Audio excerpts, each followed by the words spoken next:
Welcome to the deep dive. Today, we're taking a plunge into a topic that's absolutely critical for every aspiring aviator out there: decision making and risk assessment.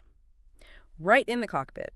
This deep dive is really tailor-made for you, the ATPL theory exam student. We want to arm you with the precise knowledge you need to, well, ace those questions. Our mission: to unpack the mechanics of sound judgment in flight. We'll emphasize key concepts, maybe some surprising insights, potential pitfalls, basically everything, so you can walk into your exams feeling genuinely prepared. And it's such an essential area. Honestly, the whole process of human decision-making, it isn't just a factor in flight safety and success. You could argue it's the most important factor, full stop. So we'll be navigating through the nuances, from the sort of scientific process behind good decisions, right through to the human biases that can really challenge them. And it's crucial to remember to keep this in mind throughout our chat. While loads of things play a role, the commander of the aircraft, they are ultimately responsible for any decision made up there. Okay, let's unpack this. Right. So let's kick things off with something pretty foundational, just the words we use. Is there actually a difference between, just deciding something and what we call decision-making in this aviation context? Oh, absolutely. And the sources, they make a really clear distinction here. Deciding. That can be pretty arbitrary, maybe even emotion-based, like a gut feeling or a snap judgment. But decision-making, that's defined quite differently. It's a much more structured, step-by-step scientific process.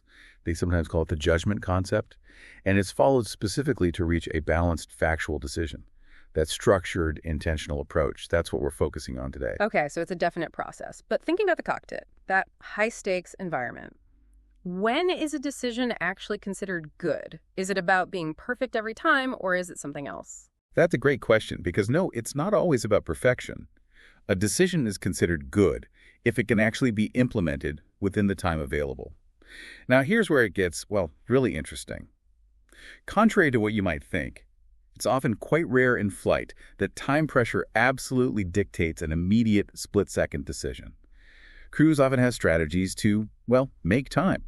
Things like converting an approach to an overshoot, maybe entering a holding pattern, delaying takeoff slightly, reducing speed, or even diverting. These aren't just delaying things. They're active ways to buy that precious time for, robust decision-making.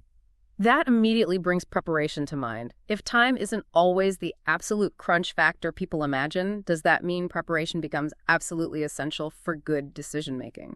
Especially when you think time might be tight later on. Yes, exactly. It's highlighted as the best guarantee, really.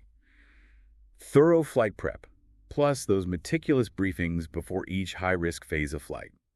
That provides the strongest safeguard against making decisions under, let's say, undue time pressure. When pilots think they might be short on time down the line, preparing potential decisions in advance, it's really the only effective solution. You prepare the decision before you're actually in the thick of it. So preparation sounds almost like a silver bullet. But I'm guessing there's maybe a catch or something that complicates even the best prep. What's one of those potential problems? You're spot on. There can be challenges. One significant one: commercial considerations. Things like, say, fuel costs. They can subtly tempt a pilot to self-impose time restrictions, even if they aren't strictly necessary from a safety standpoint. Now, sitting in a classroom, you might think, I'd never let that influence me. But the reality in the cockpit, these pressures can be really considerable. It can significantly influence decisions. It's that constant tension. That's a really interesting point, how those outside pressures can become sort of internal biases. Now, you mentioned structure. Our sources talk about a specific structured approach, building on something called the British Airways DODAR concept. It lays out the sequence, right? Let's walk through that roadmap. Yeah, this DODAR framework is absolutely key. You really need to understand this for aviation decision-making. The first D stands for diagnose and define objective. So this is about identifying the most important problem first, specifying your aim clearly, and crucially, assessing the time you realistically have. The value. All right. Many thanks for listening to this free part of the ATPL Theory podcast.